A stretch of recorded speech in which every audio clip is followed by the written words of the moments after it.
Hi guys, welcome to another episode of Mbali Talks. In today's video, I want to share with you 5 helpful tips that you can actually apply today in your marriage when it comes to handling money.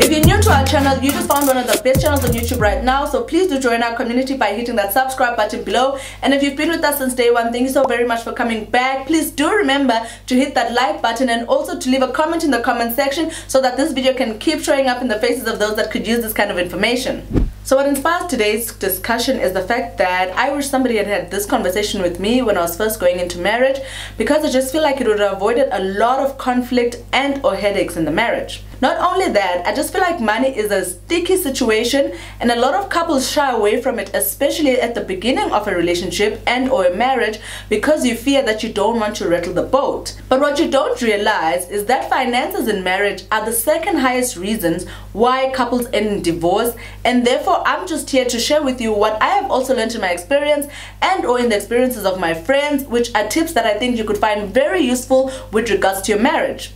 This does not matter whether you're a new marriage or your marriage that's been ongoing, but if finances for you are a problem, whether in a long-term relationship and or in a marriage, then this is definitely the video for you. Just a disclaimer guys, if you hear a bit of background noise, please do bear with me, because on my estate they are always cutting grass, like I kid you not, and today is one of those days, but I just figured I was going to soldier on because I was already ready to create the content for today. Without further ado, let's get right into it. So the first thing that you need to do in your marriage when you want to handle money properly is to discuss your money goals with your spouse.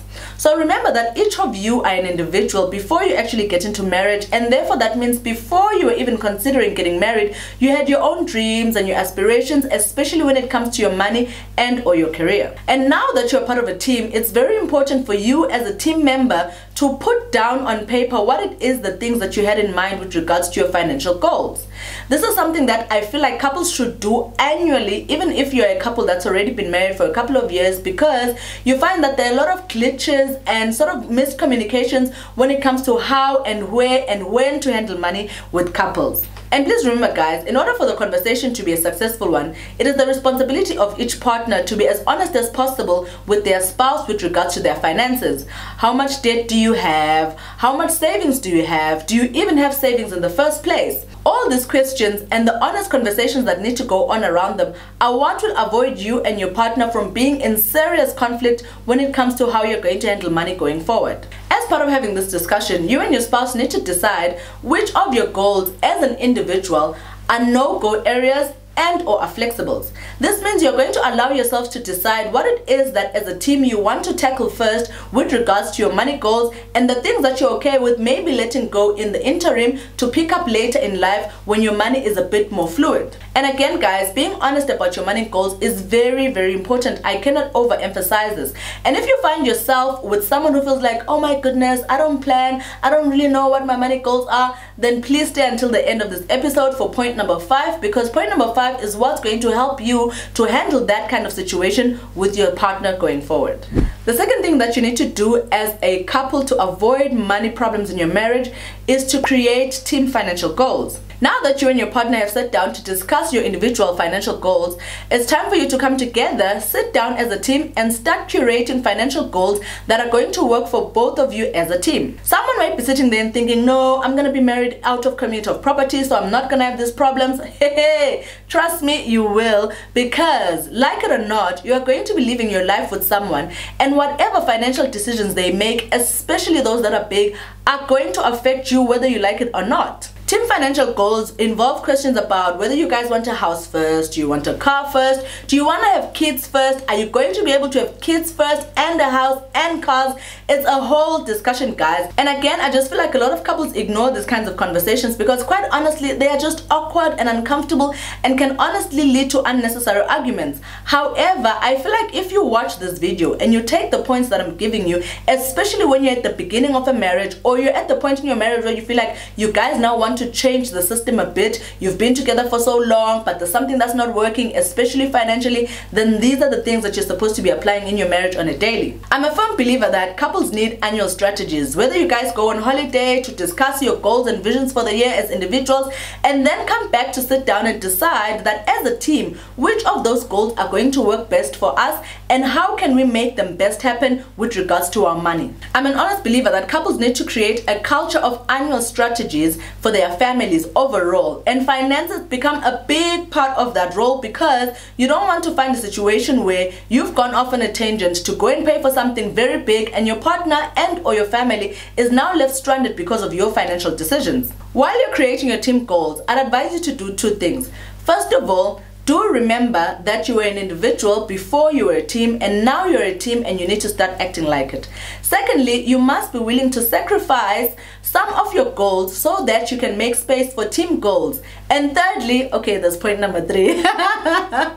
You must both be willing to understand, hear out, and support each other as a team with regards to your personal goals, so that you can quickly decide which of those goals go into the team goals and which ones are more important so that you can start with them, and which ones are a bit more flexible so that you can postpone them to a later time in your marriage. The third thing that you need to do in your marriage when you want to avoid money problems is to choose a financial champion.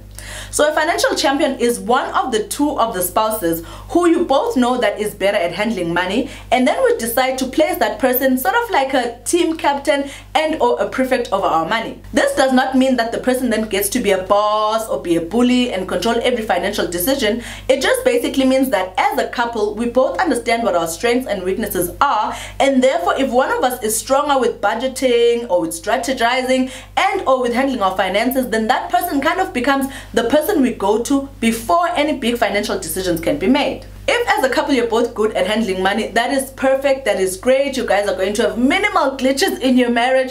However, this is often not the case, and especially for my brothers, hint hint, hello men. Men are generally not good with handling money, and women are, because it's in the nature of a woman to be nurturing, to be building, to be a community builder.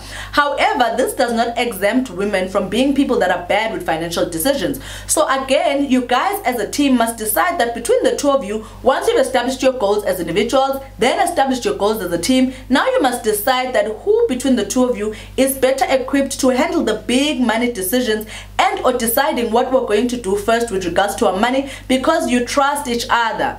If you have a problem with choosing one person in the team, then there's something wrong with your team to start with. And I would not want you to go into a marriage with someone who you can't even trust when it comes to your finances.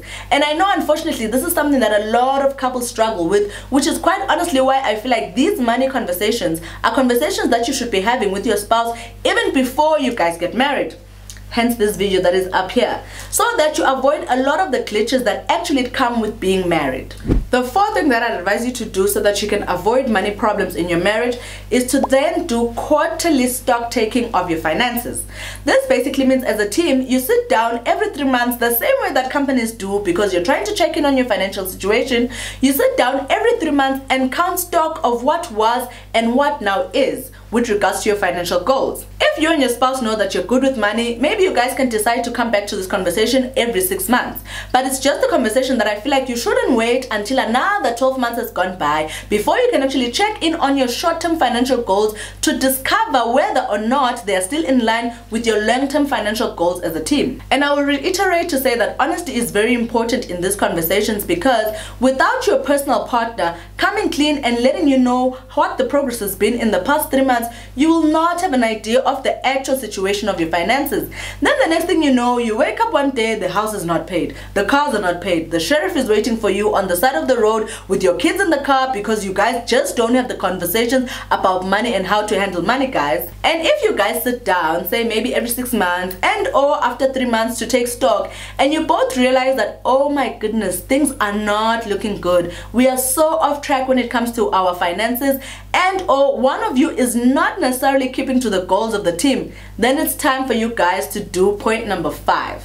So my fifth and final piece of advice with how you can handle money in marriage to avoid conflict and headaches is to find a financial therapist. So the idea of a financial therapist is just someone outside of yourselves as a team who can come in and lay down all your finances to say, these are the realities of your life, what are your goals, how are you going to be able to get there, and what you exactly need to do at this point in time in order to make sure that you can achieve your long-term goals as a team. And I'm saying financial therapist because I feel like if you guys don't have all the other problems that come with being in a marriage, the emotional and the drama and the cheating, then what you guys basically need is a financial planner. You don't necessarily have to go out of your home to go for counseling and for therapy, because all you guys need is just someone who's going to guide you and show you directions on the types of projects that you can do with your money, and or how you can actually utilize the money that you have right now to take you from here to here as a couple. However, we can't run away from the fact that sometimes the problems have already escalated and they've gotten to a point where it's no longer just about the financial,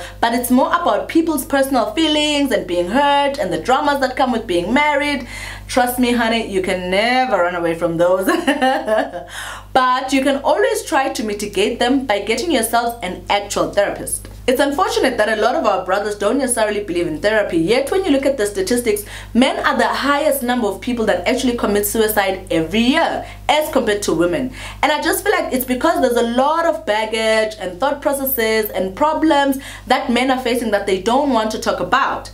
And quite honestly, there's no shame in you talking about your feelings. And if you feel like as a man you don't want to talk about your feelings, maybe to me as your spouse, then by all means, let's go to someone who's qualified in the form of a therapist. Couples that go to therapy on a regular, I feel like, are the couples that are able to just keep staying strong, because you find yourselves hashing out a lot of your problems before they get to a point of being conflict and or leading to a lot of resentment. So this is definitely something that I advise, even if it's at the beginning of your marriage, just to go, you know, to check in, to find out if everything's okay. I mean, there's people that go for doctor's checkups every 6 months and or every year, but they're not necessarily sick. So how do you think you're going to be sitting in a marriage with someone who was not raised by you and or with you, and you guys are going to keep having conflict, but you don't go and see the doctor? I just don't know how you think that's going to happen.